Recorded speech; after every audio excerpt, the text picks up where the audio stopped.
Hello, everyone. This is the second episode of The Tracks. We're back? Yep, we're back. We made it back. Oh, dear God.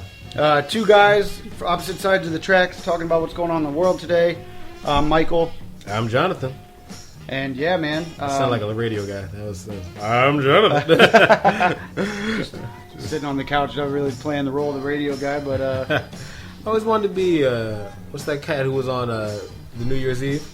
Oh, Dick Clark. I always wanted to be Dick Clark. I love Dick Clark. You mean Carson Daly or no? Don't you dare! That's Ryan Seacrest, and I want to fight him every time. Yeah, right. I see him. That's Dick Clark's position. You get out of here. They say that. They say new Dick Clark. I'm like, man, I hope not. Yeah, Dick Clark was. And they had him down to the last one too. To the last minute. They were holding him up in that one New Year's Eve, which was like they were. I mean, literally, it was. You know, it was, and he was there. He took it all the way to the end. So it's terrible.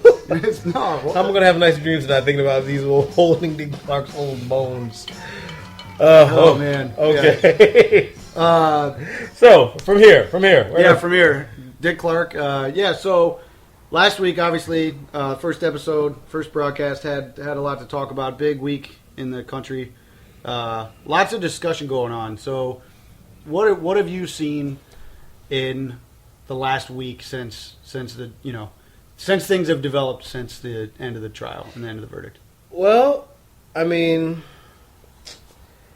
it's kind of like going through like the stages of dying. There was this huge explosion of emotion and a lot of people yelling and screaming and, doing a lot of ignorant or self-righteous Facebook posts. Yeah. Like I listened to last week's episode. I sound angry as heck. Yeah. Like I was a pretty angry dude last week. So did I. Yeah. Against your wishes, but just fall back, my brother. Fall back. And I did. I wasn't as angry as you, so I kept my gauge there. But. Yeah, I mean, like we had to there was this big purge that happened. My grandma told me a story that she didn't get to go to church for a week because she goes to a predominantly white church, and she just didn't want to hear any mess on it. She doesn't want to hear it. I don't want to hear it. Like, I'm really, really touchy and really, really angry about this. Mostly because I have sons and daughters who look like this. But she couldn't take that.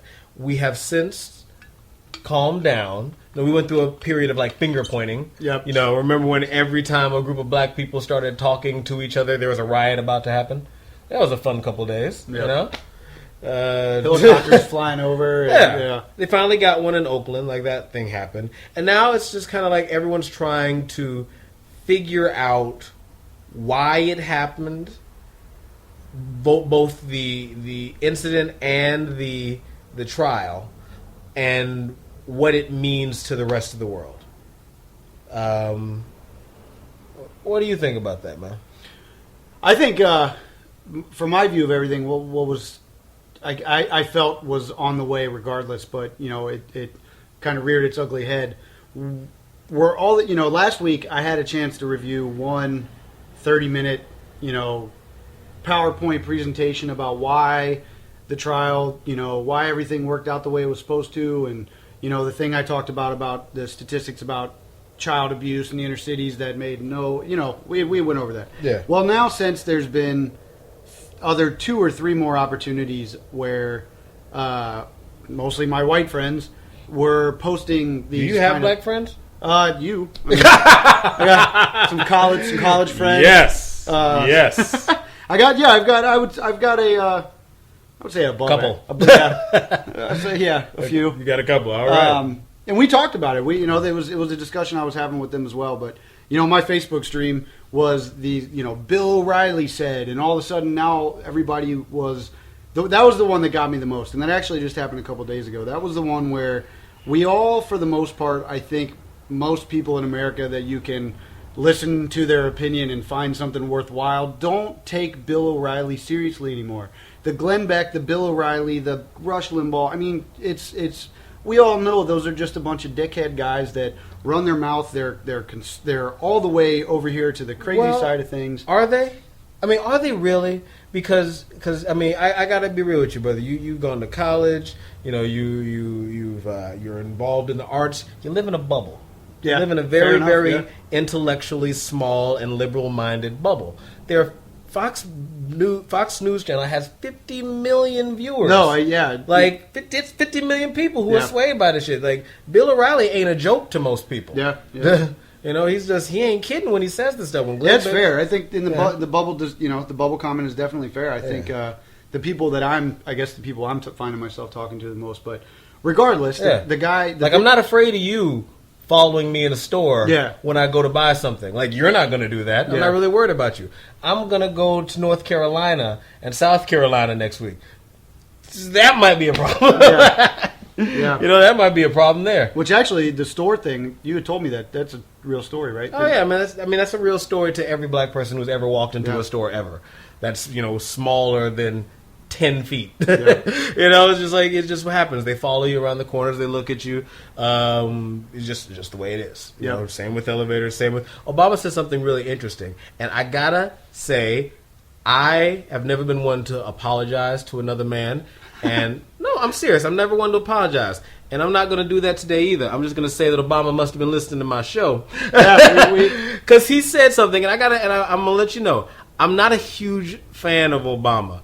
I don't like what he's done as a president. I know that he's most large been screwed by the situation he's in, but I don't like it how but he's he can roll up it. his sleeves and fight that. Whatever. Yeah. Forget that guy. But he did say something really intelligent from his position, and he talked about like the experience of young black men in America today, and no one really, like people in positions of power in the black community don't ever really talk about the woes of young black men. We're quick to blame them. We're quick to criticize them. Even us who don't want to villainize them, we want to definitely poke and prod at them for being not what we think they should be. And he talked about it from like, it's something that all black men experience. We know the feeling when we're being watched. We know the feeling when you clutch your purse when you're in an elevator. We know that you're afraid of us every time we walk into a room. And it's very terrible. And then the thing he said that he liked about the trial, because he's the president, he can't argue a verdict. It's the judge. So he said, if this is the way the stand your ground laws work, then we need to change the stand your ground laws. And I thought that was really intelligent for him. Like, I was like, well done. I think you are, by and large, a puppet for the corporations that control this country. But I don't think they control everything you say. And I think a real one got out. So good for you, Obeezy. Yeah, and maybe he liked our Facebook page. Maybe so I think he liked it. Now he'll be listening to the rest of the shows. Drone. Oh, damn it! Okay. It only took 2 seconds. Must have already been there. I mean to call him Obeezy. I just thought that was funny.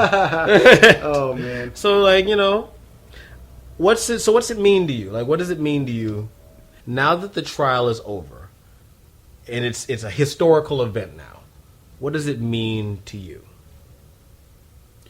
What I've seen from my side of the tracks, is that there's a serious problem, because you made a really great point last week. You talked about the 1,000 white people disclaimer and how if we can get that out of the way and have this discussion, I think you pointed out that this will be an easier discussion to have. And my realization with my side of that this week was that the discussions I'm getting into, and I'm getting in these about the Bill O'Reilly video, which was just another situation where it was how it's another blame the men in the inner city and then leave it at that. You'll brush over the fact that we have this disgusting history in this country. We'll touch on it, and then we touch on it and then move on to where we don't talk about how that could have led to the problems we have. We just talk about it as if we're really sorry that happened, but you got to get down to business and fix your stuff. Look, I know we closed your schools.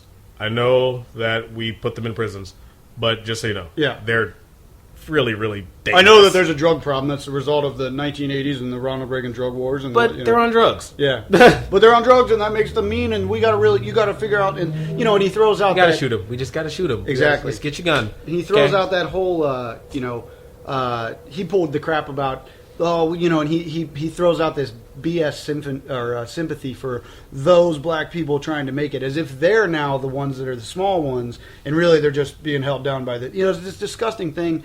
And the arguments that I were getting into, I realized that most people that I talk to, so most white people, hear racism and they think that means that they must have a fire burning in their stomach that hates black people, and that's what they think the discussion about George Zimmerman was. That means he must hate black people. That's why he got out of his car and went for blood against Trayvon Martin.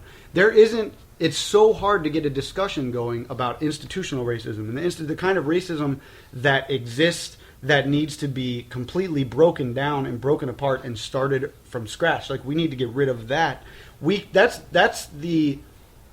what I'm learning, is that the part of the discussion you almost can't. It's just not happening. And Like, we don't need racists to run institutional racism. Like, you would think that would make it easier then. Like, oh, these systems are racist? Well, since I don't really care for racism, I'll help you break down the system that I'm not overly attached to. Yep. But, you know, no one thinks about it like that.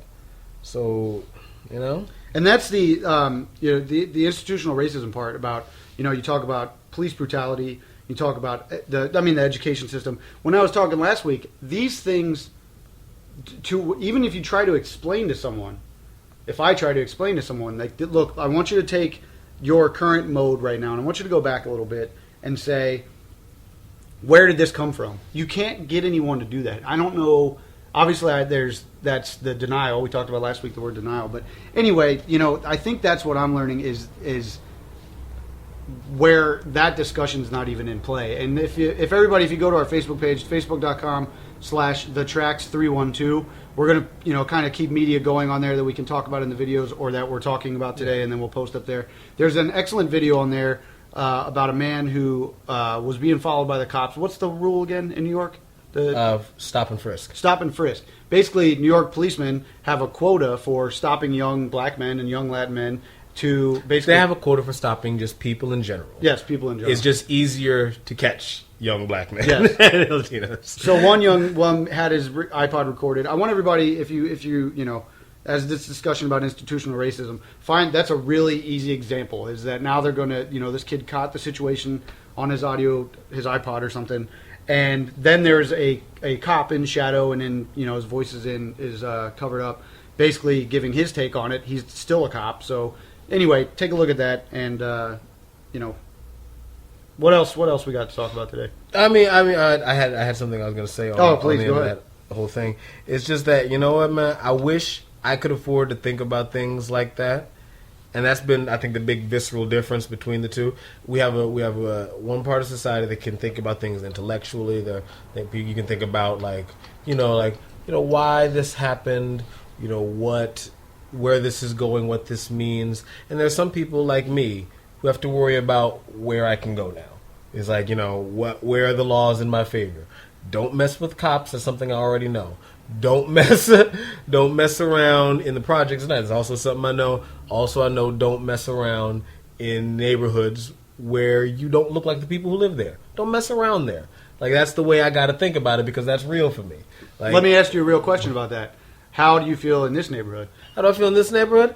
I feel relatively safe in this neighborhood because we just finished doing Trayvon like 2 weeks ago.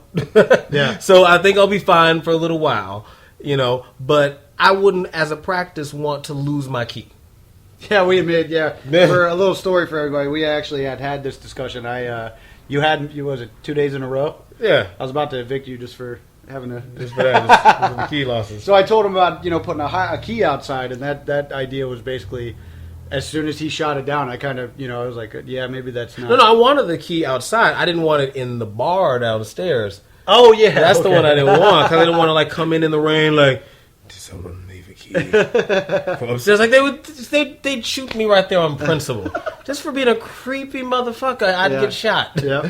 So, no, but I feel relatively safe. I'm generally confident I can fuck up anybody I need to around here if need fair, to. Yeah. But, a lot of stroller pushing going on. exactly. Like, there are no heroes out here. There are just no fucking heroes. Somewhat of a... There's nobody here brave enough to jump out of their car with a gun and confront me Yeah. in this part of Chicago. Like, Yeah. we're good. We're good. on the ironically named Brown Line. But if we lived in Detroit, that might be another problem. Detroit. What's going on in Detroit? Oh, Detroit. The whole thing, bankrupt? Man. All of it. How you going to be all the way bankrupt as a city? Yeah. How does that happen? How right. did we get here? I'll tell you,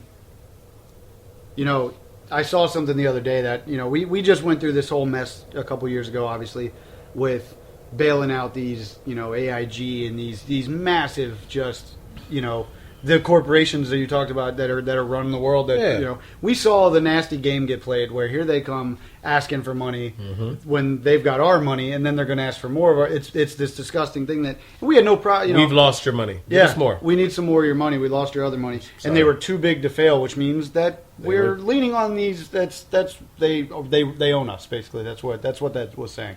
And I saw the other day when this Detroit bankruptcy was going on, and correct me if I'm wrong. I'll open to that. But I saw something about how they're already trying to fight the bankruptcy of Detroit with some kind of litigation about how it shouldn't be allowed because of something.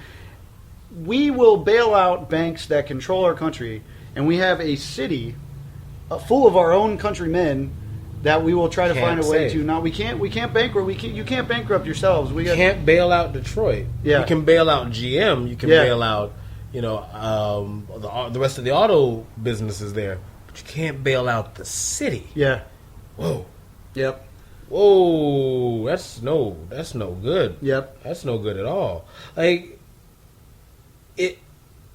I don't even know where to begin with the city going bankrupt. Like, where do you start? Like, well, I think this is a good one. That there's, you talked about the two, which was an excellent point about how in this world that we have There's an old saying, I can't remember, I think it came from Greek tragedy. It was leisure, basically a life of leisure leads to creativity, leads to free time for you to sit as a human being with an incredible brain and think of all the shit you would do with your free time, and then you come up with ideas and you build stuff. Okay. And that's to your point that you said about, this discussion, like, it's like from an intellectual perspective over here, I can sit and say, well, what does this mean? And, and then I still live in this. You guys want to talk about it, I have to live in this. I think Detroit's an interesting situation because I think we will probably have slightly different views on it. I think what's scary about Detroit is the perspective that I don't think anybody's realizing. Like, I think everybody's finding an excuse for how Detroit is massively different. But Detroit, we saw a couple years ago the financial collapse that we were under, and we don't think for a second that it could get as bad as Detroit. But last I checked, if you would have asked somebody in the 60s or 70s in Detroit if they would have thought that by 1999 or 2000 or where we are now, that the place would be rows and rows and streets of just buildings that were falling apart, and I think it's crazy. You see. I got some friends out who live out in Michigan, and they talked about how the way it is now, and they talked about how their parents talked about how the way it used to be, and Detroit going bankrupt hurts the black community in a very specific way. Detroit was a really, really iconic center for black culture. All the stuff. Man. It's because they built the auto industry there. Yep. And factories don't mind hiring black people. So when everybody was making money, and black people were making a lot of money. Like, we had nice cars, we had nice clothes, culture was happening, Motown sprang up out of these things. Because there was money for a young guy to start a label. Yep. He had an opportunity, like, yo, Dad, I need to start some companies, and there's some people to invest in them. There's some black people with money to help him start something successful. It wasn't just an idea he had to start in his basement. Yep. He got some things done. Like, and that was South Central LA, too, for that was the auto industry as well, right? I don't know much about South Central LA's industry, but I just knew Detroit's car thing. Yeah. But and the point I'm making there is that when people discuss these ghettos as if they just suddenly popped up one day. No, that South Central LA is related to Detroit in the sense that the auto industry was there, and then when the auto industry left, there was nothing there. You can't sell a state's industry. You can't do that. Yep. Like, they just sold everything. They outsourced all the jobs, they outsourced all the aid, and like everything's gone now. Like everything. Like I was trying to read up on like what does bankruptcy mean for a state? Like, does someone own the city of Detroit now? Like, no one owns the city of Detroit, but it just means they can't afford to be a city. Like, the police forces are going to get slashed. the food stamps are going to get slashed. Unemployment services, anything that you depend on from the city is going away. And that's just a crazy way to live. It's just a crazy way to live. Like, what do you do? Where do you go if you're Detroit next? What's the next step for Detroit? I know there's been this constant discussion of these, and we had talked about this a while ago about the fact one of Detroit's structural, I wouldn't even say mistakes, but now something that needs to be dealt with, was Detroit was, I think, the 5th or 4th largest city in the country at one point. And by that I mean population, but also the fact that when they came in and said we need hundreds of thousands of employees, they also popped up hundreds of thousands of houses and they expanded way out. Yeah. And now you have a center of a city, and that expansive area is where you're seeing all this deterioration. You're seeing this stuff fall apart. It's a funny thing to bring up because it's not funny, but it's the conversation of, you're not going to go in and drop a Cold Stone Creamery in a Target, but which is what you usually do when you have these kind of gentrification projects, or you have these kind of situations where you go in and try to reclaim land. But you don't. It's where does Detroit go now becomes a money question, a structural question, and that structural question is a frightening nightmare of a structural question because they're going to gentrify that entire city. They're going to straight gentrify. Like, Detroit's nothing but a big ghetto. Like, they're going to. Pitchfork Music Festival. Pretty much. Everybody moved out. Like, you remember the race riots in the 60s and 50s, 60s, and 70s? Like, that stuff happened hardcore in Detroit. Like, all these uppity black folks with money, talk about freedom, and the Black Panthers are all in there, Motown artists making political statements. They got some crazy race riots, and everybody moved to the suburbs who had money, had real money. They moved to the suburbs and just never came back.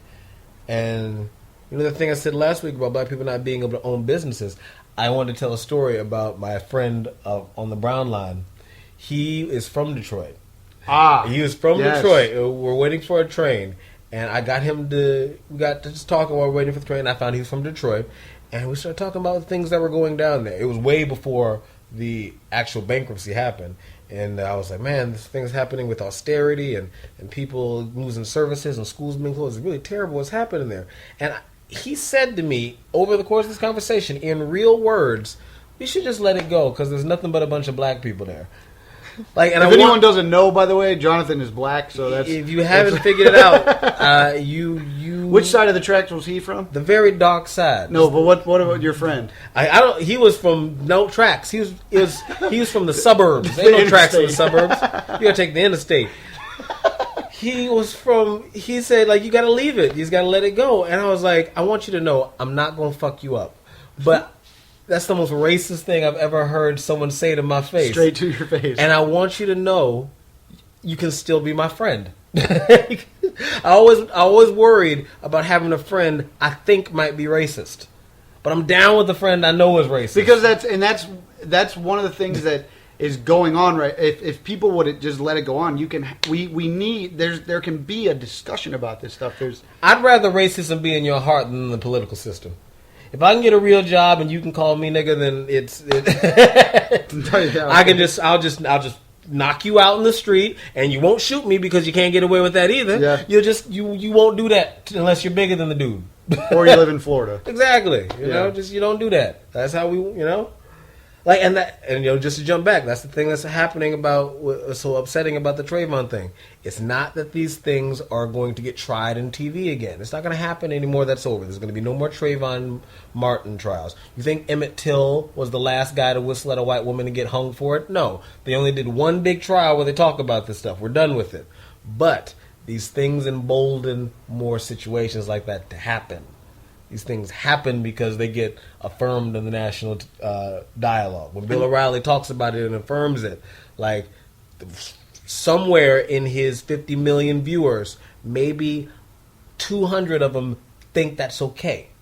They think it's okay. I'm not saying 50 million people become, black hunting racists. Just 20 get the wrong idea, and then 10 or 5 get in a situation where they can apply it. and then it happens. I think you're being generous there. I'm being real generous. Yeah, here. you're being I'm trying real to generous. help. I'm trying to. Maybe like, in Ohio. I I'm think being 20. nice with 1,000 white people. I'm Yeah. trying to be real generous with you. Hey, I'm right there with you. We're on the same track with that one for sure. So go back to the story, not the. But that was the story. Just I made my racist friend. Yeah. And but that's the thing. Have you seen him since? I have you heard not from seen him since. You can't really. He didn't ask you to go to Fruitvale Station with Didn't him? do it. Didn't do it. Didn't introduce me to his daughter or anything like that. Oh, man. But Yeah, I think that'll be the but we're last about thing to. But that's what's about to happen in Detroit. They're going to look at it like a giant reclamation project. They're going to look at it as property. They're going to look at it like things and assets to be seized, like the big water plant they have there. They're going to seize that. They're going to seize a lot of things. I heard talking them turning into the biggest urban farm, which is nice as a business concept, but you're also going to clear out all the black people that are left. You're just going to clear them out, and no word's ever going to be said about them. It's just going to... And then you're going to open up a pitchfork festival in the middle of the city. Like, that's what's going to happen. And there's always, I love myself a music festival, but there's already that's happened all the time. Like, I also have friends that drive from here up to Detroit, and you'll see these pictures where they're at these crazy venues that 15 or 20 years ago would have cost a lot of money to rent, but now it's not, and it's the same, and it's. I remember the one day you told me recently was your first time that you heard the word gentrification and found out what the other side of gentrification meant. Yeah, I forgot. I only hear that word said like the word Hitler. Yeah. They almost spit and curse the sky when people say the word gentrification where I come from. So, yeah, some guy told me, it's like, gentrification, where they clean up all the old neighborhoods that aren't very nice and they just, get nicer ones. And he looked at me with he was an open-faced ham sandwich of benevolence, and I'm like, oh, yeah. That's what it must look like to someone who's not getting moved out of there. That's what, Ukrainian Village and Logan Square and Pilsen and, Or, my neighborhood back home. Just like they cleaned all that out. Just like everyone who's there got moving vouchers so they could move to another place that was a far, far way away. Like, ain't no easy thing. Like, it's hard for poor people to move. It's just hard for them to get their stuff together and move. It's hard to get the rent and insurance right. It's hard to get all your crap together if you ain't got money to do that. So they just had to move to another place that also wasn't great, and now they're more crowded. And they just built a nice something or other there. Like, they bought the property. Actually, haven't built it yet. They built a parking lot of it. Yep. They just raised the whole thing down. And Cincinnati, where I'm from, is undergoing a massive part of that. And I called it a couple of years ago because we had riots too when the 15th unarmed black man in 5 years, I believe. 15th unarmed black man in 5 years. That's a large percentage of unarmed black men that didn't deserve to be shot dead. Mm-hmm. When that happened, his name was Timothy Thomas. There was the riots that we had down there, and of course, that was another one of these divisive situations where I'm sitting in college and I'm hearing everybody talk about, well, he shouldn't have been running from the police. Again, a young man who's dead is suddenly bad enough that he did something wrong to deserve to be shot dead. Don't forget, we don't have great luck with the police either. Yeah, that's it doesn't go well when we get caught by them either. Yeah. As you'll see on that video, second plug for the video, you should watch on our Facebook page. But Cincinnati, I called a couple years ago these areas that they were talking about it, and then they started fixing the public schools, and I'm like, well, hold up. They're not fixing the public schools for the current people that are living there. They're clearly making it's like when you play Sim City on your computer. You lay out the groundwork before you expect anybody to show up. Mm-hmm. And now I will make the bold prediction that 5 years from now, the west side of Cincinnati, which is it's kind of the industrial side that will be where we have our crime and our situations, because that will be where we'll move here, and we don't want this area anymore, so why don't you take that? Which is it's the consistent, repetitive history that goes on. It's called white flight. White flight. Y'all be gone. Yep. Y'all don't say goodbye. Y'all just vanish. I want to thank you. I've never heard the term white flight before. Really? You never heard white flight? I've got white guilt, white privilege, white guilt, white privilege. What else we got? It's the first step of it's on the wheels of gentrification. You start with segregation, then you integrate. And then things kind of normalized when there were about as many black people as white people, and then white people start leaving, and then they take their money and their wealth and their influence, and the place becomes all black.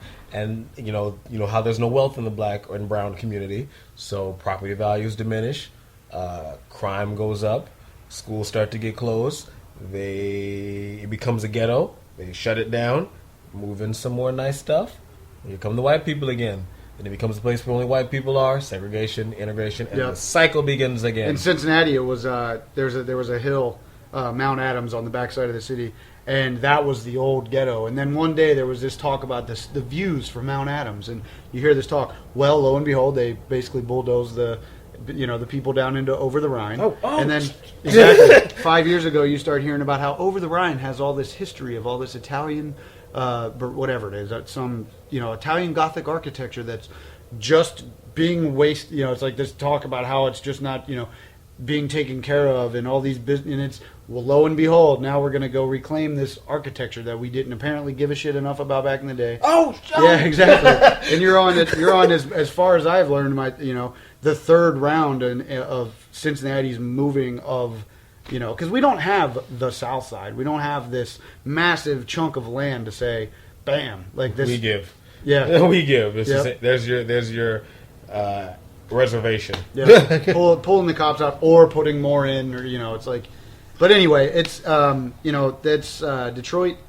The Detroit situation is oh, man.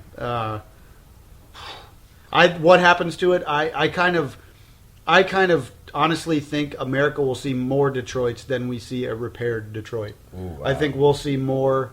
We're playing a funny game here, and on the big large picture of it all, we have someone's not going to come up in here from the side. It's like we're not going to get a traditional country that attacks us, and then all of a sudden we're the weak link on the map or anything like that. But we have a funny, fragile system going on with our economy as far as the globe goes, and our industries and things like that. I think we saw New Orleans, we saw Katrina, and that was a different scenario. But in reality, it's not really that. It's a different situation. It was caused by weather and this, that, or the other, and possibly the exploding of dams to protect the nice part of New Orleans. You are not allowed to be the one who voices that conspiracy. Come on, my brother. You can't do that. You cannot. For the humble record, Jonathan told me that, and that was the way I found about it. So, and I haven't actually researched it, but I wanted to use it. So he fairly called me out. I had to hand over a free pass. But you have a different situation, but you still have I think we see more problems before we see the repair of what used to be the most bustling, cultural. I mean, it's like, and now the car companies are using it. Like a couple years ago in that Super Bowl commercial, it's like, Detroit's back, and you're like, no, it's not. Like, it's just businesses that are based in Detroit and now operate out of India are back. Man, fuck you. Using the government's money, which is your money, which we didn't actually pay back, and there's this whole claim. Get off me, son. Yeah. Get off me, son. Oh man. Yes, get off me. But anyway, so early in this game here with the tracks, we're working on. Getting our feet together, and I think we'll keep this short. Anything else you got? What else you got going on? Nah, man. All right, like Virgin on Wedding Night. Shut it down. Yeah, Can we play some Motown on the outro? Absolutely. I was right. good. We got Motown on the intro too. So yes, baby. Fade me out. Yeah. Sugar pie, honey bun. Nice. You know that I love you. Good night, everybody. Oh, I can't help myself. Take me to the bridge now.